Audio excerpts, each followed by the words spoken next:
இந்த வீடியோவில் சந்திரனுக்கு கணபதி ஏன் சாபம் கொடுத்தாருன்றதை நம்ம இப்போ பார்ப்போம். இந்து மதத்தில் பல்வேறு கடவுள்கள், பல திருக்கோவில்கள் இருக்கின்றன. இருப்பினும் பிள்ளையாருக்கு இருப்பதைப் போல பகுதிக்கு ஒன்று என வேறு எந்த தெய்வத்திற்கும் இருப்பதை பார்த்திருக்க மாட்டோம்.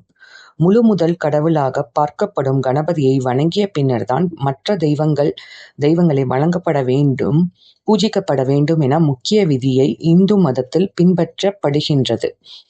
அந்த வகையில் சதுர்த்தி எப்படி உருவானது என்றும், சந்திர பகவானுக்கு ஏன் கணேசர் சாபம் வழங்கினார் என்பதையும் குறித்து புராண கதையை பார்ப்போம். ஒரு நாள் சந்திரன் தன் குளுமையான ஒளியை வீசிக்கொண்டிருந்த போது மூஷிக வாகனத்தில் பாலகணபதி சென்று கொண்டிருந்தார். அப்போது குறுக்கே ஒரு பாம்பு வேகமாக செல்ல முற்பட்டது. அதனால் பயந்து போன மூஷிகன் திடீரென்று நின்றார். அதன் மீது இருந்த பாலகணபதி கீழே விழுந்தார். அவர் வைத்திருந்த மோதகங்களும் கீழே சிதறின. இதை பார்த்து கொண்டிருந்த சந்திரன் கணபதியை பார்த்து சிரித்தார். சந்திரன் கணபதியை பார்த்து, குண்டு கணபதி, கொலக்கட்டை போல இருப்பதால் விழுந்து விட்டான் என சிரித்தார். இதனால் கோபமடைந்த பாலகணபதி, என் உருவத்தை பார்த்தா பறிக்கசைக்கிறாய் என சந்திரனை பார்த்து, உன் ஒளி பொருந்திய மேனிதானே உன் சிறப்பு, உன் ஒளி மங்கி போகட்டும், உன்னை காண்பவர்களுக்கும் சங்கடம் உண்டாகட்டும் என சாபம் அளித்தார். தான் கேலி செய்யவில்லை.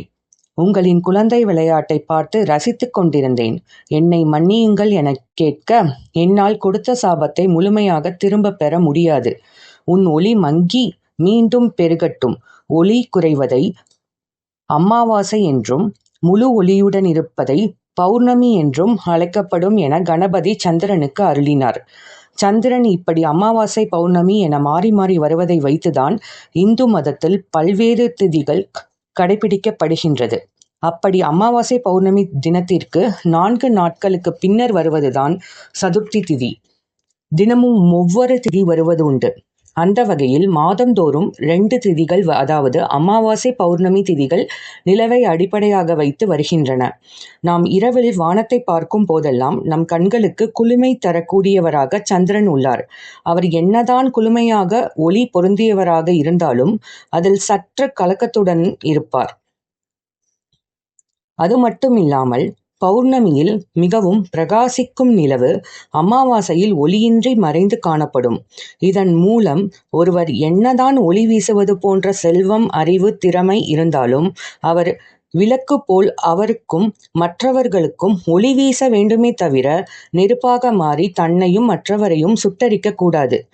தனக்கு இருக்கும் நல்ல திறமையால் மேம்படுத்திக் கொள்வது தான் நாகரிகம். இல்லை என்றால் பிரகாசமாக இருந்தாலும் அது விரைவில் குன்றிவிடும் என கணேசன் உணர்த்தி உள்ளார்.